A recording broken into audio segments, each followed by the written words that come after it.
Okay, I'll try and stay in one place so that the mic doesn't go all fuzzy for you. Okay, so welcome to this presentation. My name is Esme Woods. I'm an independent occupational therapist and an assistant professor at Coventry University. I'm here today to talk to you about a Surestop product, which is a stopcock for managing water. And I'm going to talk to you as occupational therapists about how this product might be useful in your practice and the benefits to your service users. So we're going to think of it in terms of a person-centered intervention, and we're going to talk through the types of scenarios that it'll be helpful with and why you might want to start considering including this in some of your practice. Okay, I'm happy to take questions at the end. The stand for Surestop is literally around the corner, and we've got loads to demonstrate if you want to have a go and press the buttons and things like that. So we'll go over there for any questions at the end. Okay, so let me find my widget. There we go. So I don't know how many of you have ever experienced flooding. It's the most horrible experience when water fills your home, no matter where it's come from and in what context.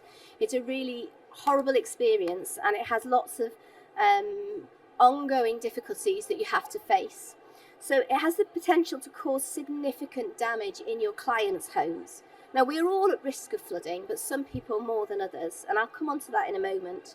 But in addition to that loss of property you might get, that you immediately think of all the things that get ruined by water, this causes a huge amount of disruption. Now, some of us, that's an inconvenience. For others, it's a huge disruption to already complicated lives. When you think of some of the service users you might work with, the idea that they might have a major disruption for weeks while work is done to correct a flood, it's a major disruption in their day-to-day lives. So when we think about the potential water loss from a burst pipe, in a typical house, this can equate to around 400 litres. So that means nothing to me, and I had to check what that means, and that's 2 baths of water. Now I can visualise that. So a typical loss is around kind of 2 baths worth of water. But that's if you stop the supply of water quickly. So you spot a flood and you turn it off. So typically you'd go and find your stopcock and turn it off. If it's left unchecked for maybe a day, that can be 9,600 litres, which is about 48 baths worth of water, which is a huge amount of water flooding into your home or your service user's home. So even after a relatively small flood, properties can be deemed too risky, they can be hazardous to health, and it can force your service users to move out or relocate until the damage is repaired. And that might involve emergency provision of respite care and all the complication and economic impacts of that. And it causes a huge amount of distress. Flooding is a real issue for many of our clients, and it's a risk that we should be thinking about in our daily practice. Okay, so I mentioned before that some people are at more at risk of flooding than others. Now, I don't want to do too much generalising, but there are a lot of conditions that we work with where people are more likely statistically to experience a flood in their home. And that's things like people with learning disabilities, people with Parkinson's, dementias, acquired brain injuries, these kind of conditions. And there's a whole range of reasons why that's the case. And it might not be the same for everybody, but a lot of the clients you work with statistically are more likely to experience a flood in their home. Accidental flooding occurs easily. It can happen when a pipe bursts, but it can also happen when taps are left on. It can happen if a sink gets blocked, whether that's accidentally or intentionally, and it can create several hazardous risks to the home and to everybody that lives in that home. Okay? So, for example, my clinical background is in dementia care, and the bathroom can present a real challenge to some people with dementia. Not everybody, but for a lot of people with dementia, the thing that's difficult about bathrooms is that you can turn things on like a bath or a shower, and then you can forget it. You can have changed a shower 10 years ago, but you can forget the new settings on the new shower. People will often go to the bathroom at night and turn a tap on and leave it on. When I worked in community mental health services, we had lots of problems with people who would turn taps on at night and just leave it running into the sink, and it would wake other people in the house. And that can lead eventually to a flood, especially if the plug gets blocked. So there's lots of examples where bathrooms in particular can pose flood risks. But the other thing that we need to consider is the presence of hot water, and that water, when it floods, can cause an additional hazard to many client groups that are already at an increased risk of falls. So if you start getting wet floors in a house, even if it's just that somebody splashes lots of water on the floor before returning to bed, there's now a wet floor in that house, and everybody else in that house potentially is at risk of slipping on that wet floor. I have a 6-year-old and she does exactly that. So I'm not just talking about my experience as a clinical OT and dementia. As a person, I can say we have instances where my bathroom's flooded in a minor way because of my 6-year-old, and that poses a risk to all of the rest of us that we're going to fall. And that's the same for your clients, but they're at an increased risk of these things. Okay. So before I talk to you about the sort of occupational therapy perspective of this, I want to explain the product a little bit to you so you understand what we're talking about. Now, the Surestop Stopcock range is a unique mechanical device. If I could stand here and say other products are available and other companies make this, and I don't want to be biased, I would, but they are genuinely the only people making this product. It has no electrical component parts, and it's a way of enabling a safe management of water use in the home. So at the moment it's for domestic properties. It's therefore important that its stopcock is always available and accessible in an emergency. Can I ask, do you all know where your stopcock is? Is there anybody who would admit to not knowing where their stopcock is? Yeah, it can be challenging, can't it? I know where mine is, but it's rubbish. I have to remove the kickboard below my kitchen unit. You're nodding, yeah? I have to lie on my stomach, I have to reach really far into the corner, and just about I can reach this annoying brass tap thing to turn it off. It is a really rubbish thing, and that's a standard thing in so many people's homes. I've spoken to so many people who say we have to move the washing machine. We have to do something to get at that stopcock. Now, if you've got a disability, if you've got a reduced range of movement, even if you've got reduced sensation in your fingers, that might be something that you can't do. And so you're actually now dependent on being able to get somebody else to come into your home to stop that water in an emergency. And that might take time, and all that time is water flooding into that person's home. Okay, so one of the advantages of the Surestop Stopcock is that it's a simple switch.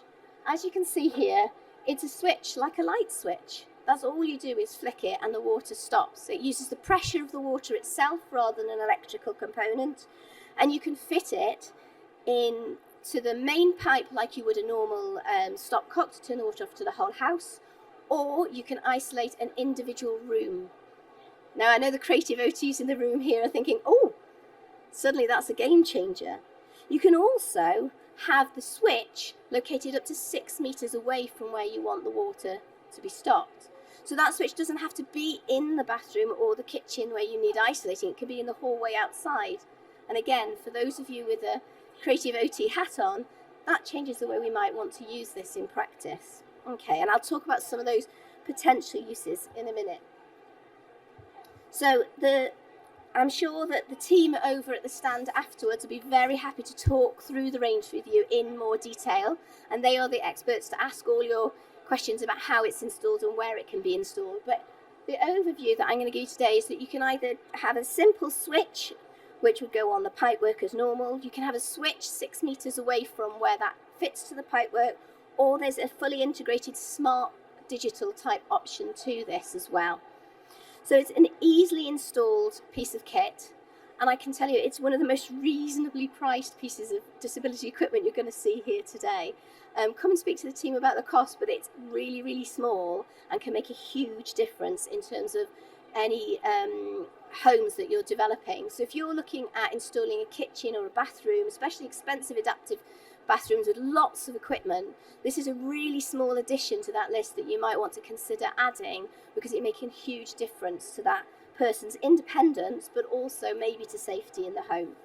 So I'm going to go through that with you now and go through maybe some of the occupational therapy, more clinical reasoning side of things. Okay, so I truly believe this is a really person-centered intervention, and when we think about the way that we prescribe equipment as occupational therapists, we try to think about the needs of the individual and how we can meet those needs in their unique home environment. And often that means taking something that's a standard piece of kit and applying it differently. Well, this is a great piece of equipment for that because it allows for a range of location options. So you can choose at what height you have this switch, you can choose in which part of the house you have this switch, and you can have these digital controls as well. It enables you to be creative and install the device in a sort of infinite number of locations and find that kind of just right solution for your client. So a lot of people talk about independent living and the ability to have people living without carers regularly into their homes because they've set up a fantastic, particularly for young people with disabilities, set up for them. But in an emergency, they can't always be independent and they're at the beck and call of getting a plumber in because they can't get at that switch. But this could be a switch available and at the right height in a good location for them to be able to take control and feel the reassurance that some of us have, that we know where our stopcock is and we can turn it off. Okay. So the second type of clinical reasoning aspect I want to talk about is about how we're protecting that home environment. So that home environment is crucial for our clients. Many of our service users spend a huge amount of time in their homes. Mould after a flood is one of the biggest health problems associated with floods.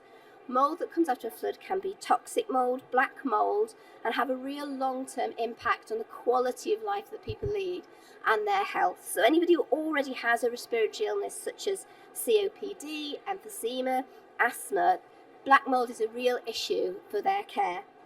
Including Surestop Stopcock in your bathroom or kitchen adaptation as a standard thing offers some insurance against that. So if you're stopping a flood quickly, you're reducing the amount of water going into the house, you're therefore reducing the amount of the house that gets mouldy and therefore reducing that gets wet that then becomes mouldy.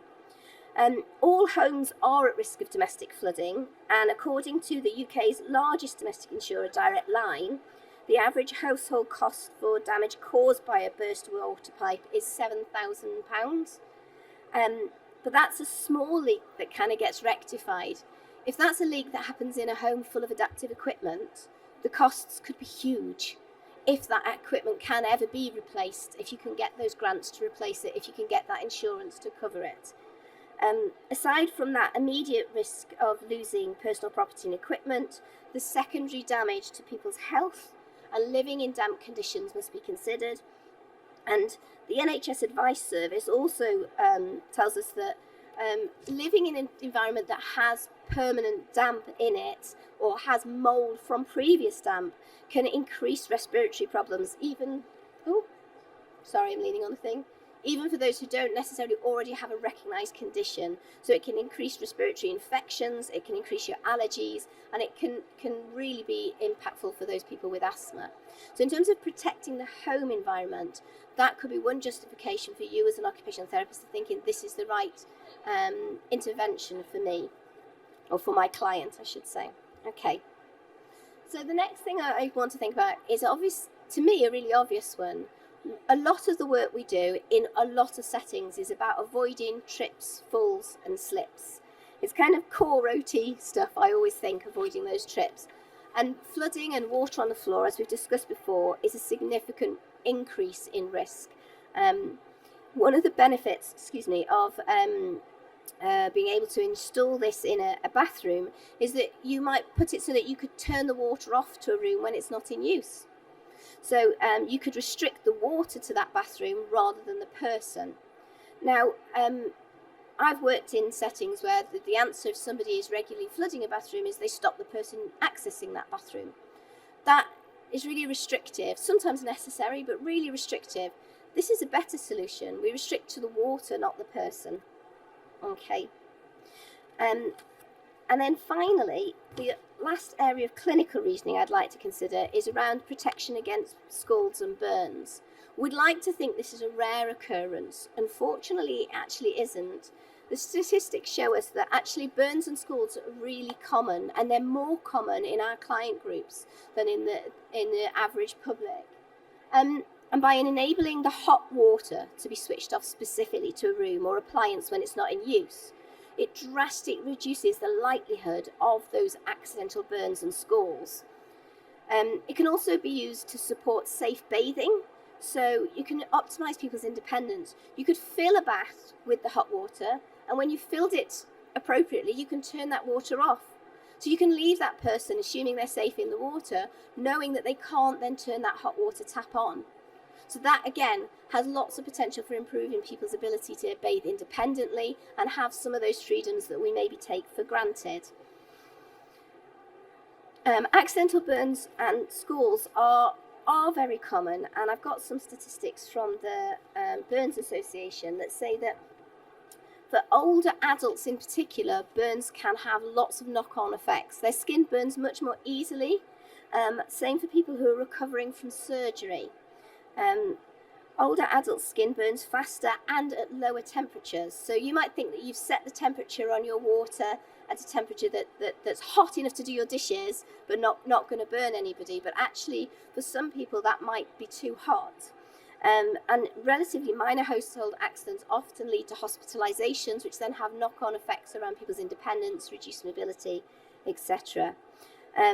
We also get commonly people who have had surgery and think that their wound is healed enough for immersion in warmer waters, and that causes lots of burns and scalds around scar tissue, which can then be problematic for that scar tissue to heal. So being able to control hot water in environments can make a big difference to the safety of having people at home.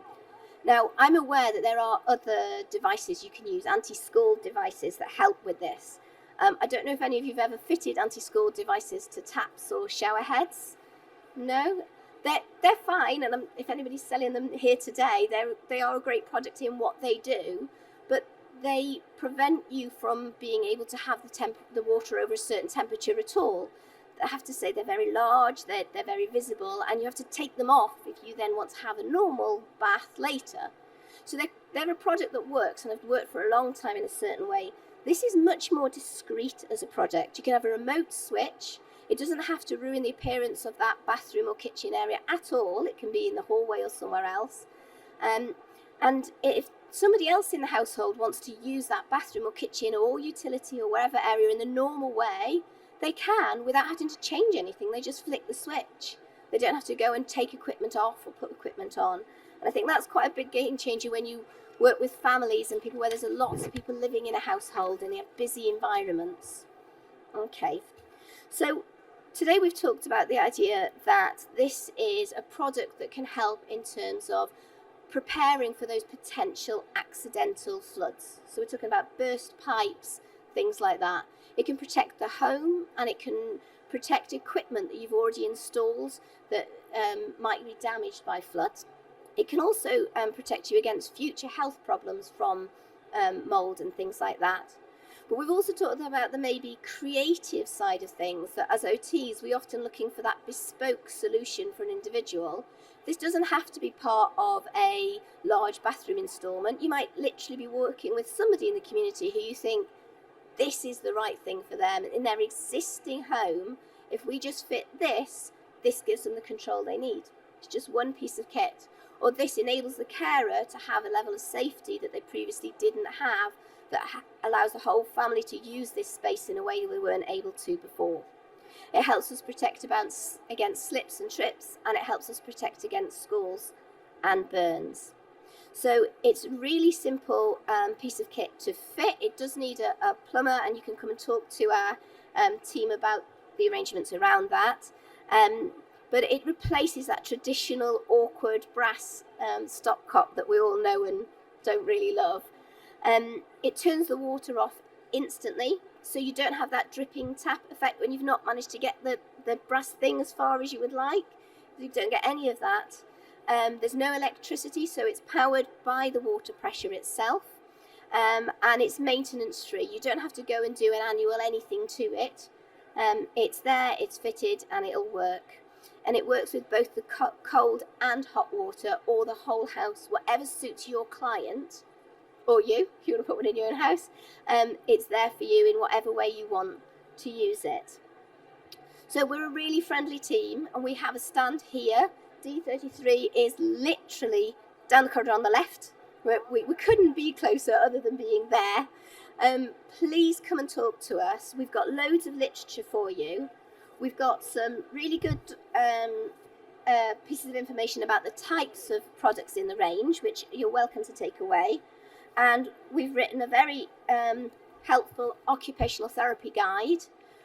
Loads and loads of detail in this. It's several pages long, and in it I've got lots of quotable sections should you be doing something like a disabilities facilities grant and you want to write a justification for it. We've got some lovely quotable bits in there that you might find helpful for your working practice as you go forward.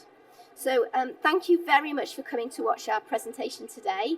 We are talking again tomorrow at 10 o'clock here. So tell your friends, anybody you know is coming tomorrow, tell them to come along and find out a bit more from us then. And if you have got any questions, please do come over to the stand. I'm going to go straight over to the stand so that we've got all the kit to show you. If you want to come and ask us any questions or just have a go at the switches and have a look at it, please do. And thank you very much for your time today.